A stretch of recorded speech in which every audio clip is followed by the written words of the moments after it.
Biaya hidup yang tinggi misalnya di sekolah, biaya studi tour, biaya perpisahan, biaya outing kelas, dan berbagai biaya wisudaan, itu adalah biaya yang tinggi dalam pendidikan.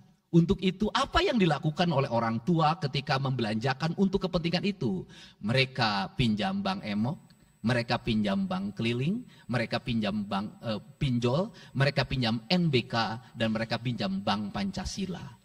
Kemudian, masih bicara kemiskinan hubungannya dengan pendidikan. Saya sampaikan bahwa problem kita saat ini, saat pemerintah menggratiskan sekolah sampai SMA, swasta masih bayar. Maka gratis itu tidak punya makna. Saya tadi di jalan itu bertemu dengan orangnya menangis di depan saya karena seragamnya tidak bisa terbayar. Saya katakan harga seragam berapa? 1,5 juta. Saya balik, jajan anak ibu berapa? Sehari 20.000. Apa sih yang terjadi? Yang harus diperbaiki bukan hanya pemerintah, tetapi juga masyarakat harus diperbaiki. Apa yang harus diperbaiki? Ke sekolahnya harus selalu gratis, tapi biaya konsumsi anaknya selalu diikuti. Apa artinya gratis? Kalau bekal ke sekolah 50.000 per hari. Negara mengeluarkan biaya, tapi orang tua mengeluarkan biaya. Maka kami sudah mengeluarkan surat edaran. Yang surat edaran itu sesungguhnya sebagai upaya sistematik dan menyeluruh sampai tingkat pendidikan dasar, walaupun itu bukan kewenangan gubernur. Tetapi dari sisi surat edaran gubernur bisa dijadikan landasan bagi para bupati dan wali kota membuat surat edaran yang sama. Apa sesungguhnya yang menjadi alam pikiran saya? Alam pikiran saya, kemiskinan terjadi bukan hanya pada persoalan menurunnya pendapatan, tetapi kemiskinan terjadi yang paling besar adalah karena meningkatnya biaya hidup. Biaya hidup yang tinggi misalnya di sekolah, biaya studi tour, biaya perpisahan, biaya outing kelas, dan berbagai biaya wisudaan, itu adalah biaya yang tinggi dalam pendidikan. Untuk itu, apa yang dilakukan oleh orang tua ketika membelanjakan untuk kepentingan itu? Mereka pinjam bank emok, mereka pinjam bank keliling, mereka pinjam bank pinjol, mereka pinjam NBK, dan mereka pinjam bank Pancasila. Menghentikan ini sesungguhnya, saya lagi menghentikan mereka tradisi meminjam uang dalam keadaan terdesak pada para rentenir. Dan ini strategi untuk menurunkan kemiskinan. Kemudian yang berikutnya adalah perhatian ketika rakyat sakit. Maka pemerintah harus cepat hadir menangani. Kenapa? Karena orang bisa jatuh miskin ke dalam jurang yang lebih dalam. Manakala dia sakit tidak ada yang mengobati, BPJS-nya tidak mampu mengcover, biaya untuk ngontrak selama dirawat di Hasan Sadikin tidak punya, biaya untuk makan untuk keseharian tidak ada, sedangkan tulang punggungnya berhenti karena sakit. Ini juga menyebabkan kemiskinan. Kemudian yang berikutnya, kemiskinan terjadi karena rusaknya sumber daya alam, air yang hilang, sumber penghidupan yang hilang, sumber energi yang hilang, sumber protein yang hilang, sumber kalori yang hilang di lingkungan berupa kerusakan lingkungan, itu akan melahirkan kemiskinan. Maka alam yang tertata sesungguhnya adalah bagian dari upaya untuk menjaga kemiskinan. Kemudian yang berikutnya adalah belanja infrastruktur yang harus meningkat, dan itu di belanja sekarang kita sudah melihat. Itu adalah bagian dari menyelesaikan problem kemiskinan. Konektivitas infrastruktur sangat penting dalam menumbuhkan ekonomi, tetapi di balik itu kebudayaan rakyat tidak boleh diberubah. Kenapa? Infrastruktur baik bisa jadi tanahnya dijual karena mahal, pada akhirnya menjadi miskin kembali. Infrastruktur harus seiring dan sejalan dengan kerangka berpikir publik yang mengerti akan hak atas tanah. Kemudian yang berikutnya adalah pengendalian penduduk. Booming penduduk di Jawa Barat relatif besar. Untuk itu harus dibuat berbagai upaya untuk menyelesaikan problem kependudukan.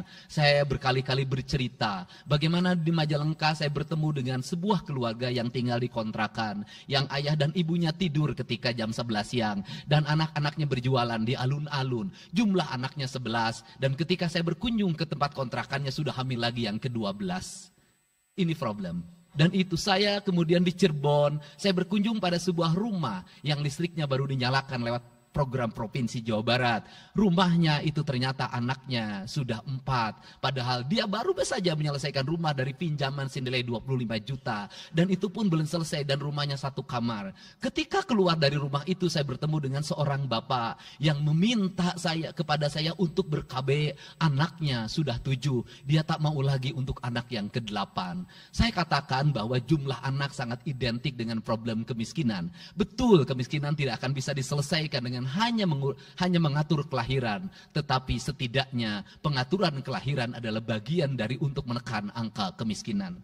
Dan yang terakhir adalah dari seluruh rangkaian ini adalah belanja pemerintah harus menjadi stimulus bagi kepentingan masyarakat. Maka jumlah-jumlah proyek harus terus segera digulirkan, digelontorkan menjadi kegiatan publik sehingga banyak orang yang kuli, banyak orang yang nyapu, banyak toko-toko yang buka, semen terjual, besi terbeli, dan kemudian regulasi ekonomi berjalan. Warung-warung bisa menjadi tempat para kuli siang hari makan siang. Dan ini adalah bagian dari strategi stimulus ekonomi yang digulirkan oleh pemerintah itu memiliki sumbangsi terhadap 12% pertumbuhan.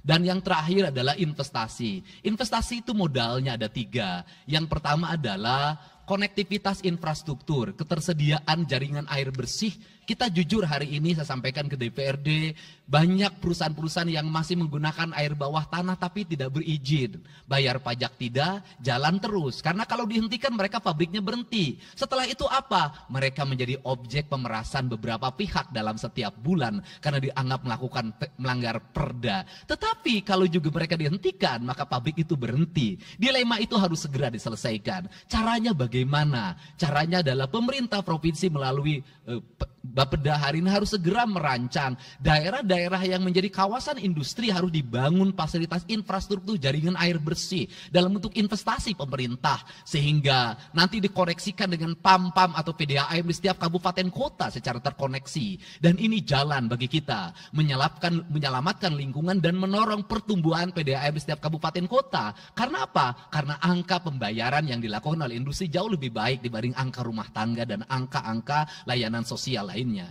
Itu yang pertama. Yang kedua adalah tumbuhnya iklim investasi di mana masyarakat merasa nyaman. Investor merasa nyaman ketika perizinannya cepat. Saya memberitahukan ya bahwa di Indramayu ada pabrik sepatu yang selama 2 tahun tidak mau buka hanya karena perizinan lingkungan hidupnya belum kelar. Saya ngambil langkah pasang badan, lakukan pembangunan karena itu menyerap 8.000 tenaga kerja.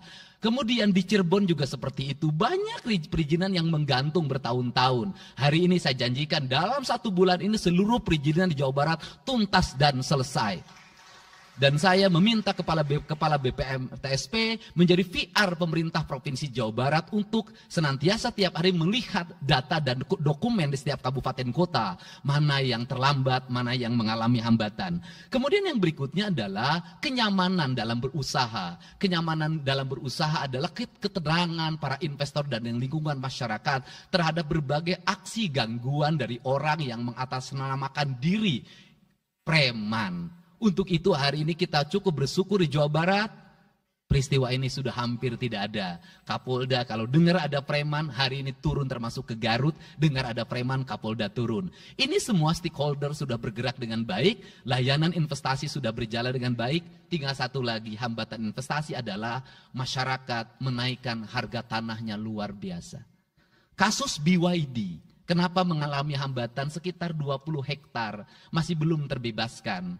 Karena rakyatnya hari ini meminta 3 juta rupiah per meter. Padahal di situ dulu 150.000, itu pun jarang yang beli.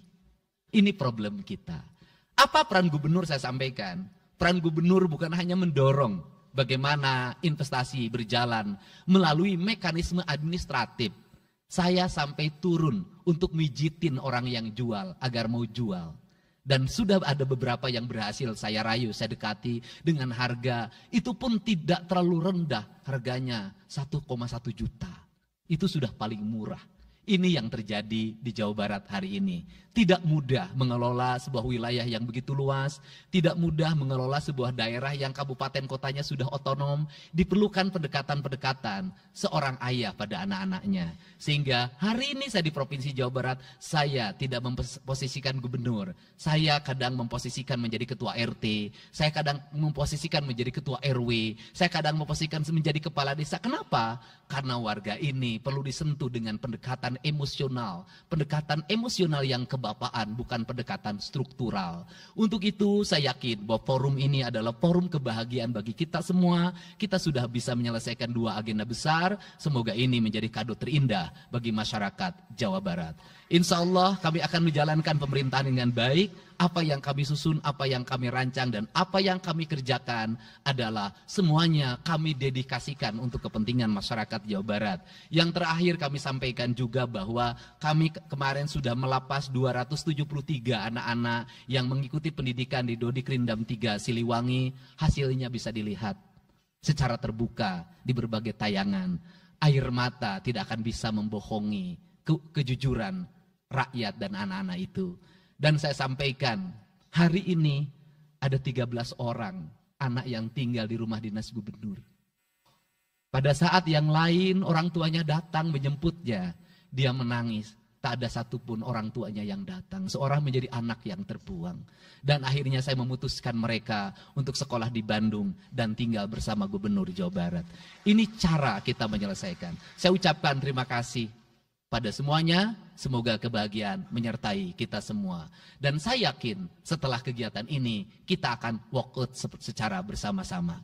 Wallahu muwaffiq ila aqwamit thoriq. Assalamualaikum warahmatullahi wabarakatuh.